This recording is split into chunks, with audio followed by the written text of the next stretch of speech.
ഒരു കാര്യം കൂടി പറയാൻ പറഞ്ഞു. ഈ ഓഫ് റോഡ് ട്രിപ്പൊക്കെ കഴിഞ്ഞ് വരുമ്പോൾ വണ്ടിയുടെ ഷോക്ക് അബ്സോർബറും പോവും, ആളുടെ നടുവിൻ്റെ ഷോക്ക് അബ്സോർബറും പോവും.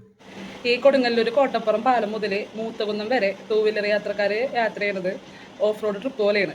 കാരണം എന്ന് വെച്ചിട്ടുണ്ടെങ്കിൽ റോഡ് മൊത്തം കുഴിയാണ് ഒന്നാമത്തെ കാര്യം. രണ്ടാമത്തത്, ഈ പാലത്തിൻ്റെ സ്ലാബുകൾ തമ്മിൽ കൊടുക്കുന്ന എക്സ്പാൻഷൻ ജോയിൻറ്റ് നിലവിൽ കൊടുക്കുന്ന സ്പെസിഫിക്കേഷനേക്കാളും കൂടുതൽ അവിടുന്ന് ടാർ ഇളകിപ്പോയിട്ട് ഒരു കുഴി പോലെയായിട്ടാണ് അവിടെ കിടക്കുന്നത്.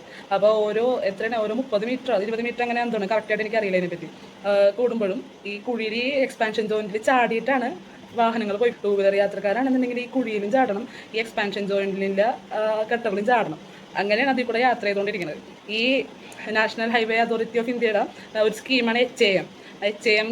ആ സ്കീം വെച്ചിട്ട് ഈ റോഡുകൾ മെയിൻ്റനൻസ് ചെയ്യാനായിട്ട് എടുത്തിട്ടുള്ളതാണ്.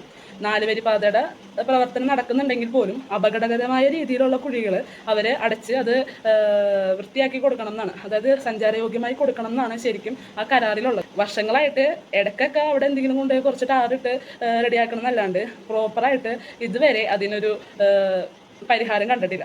അപ്പോൾ ഈ കൊടുങ്ങല്ലൂരിൽ നിന്ന് കോട്ടപ്പുറം വഴി മൂത്തുകുന്നത്തേക്ക് പോയ ആൾക്കാർ ഓഫ് റോഡ് ട്രിപ്പ് മുഖേനയാണ് യാത്ര ചെയ്തിട്ടുണ്ടെന്നുള്ളത് ഒന്ന് കമൻറ്റ് ചെയ്യണം കേട്ടോ.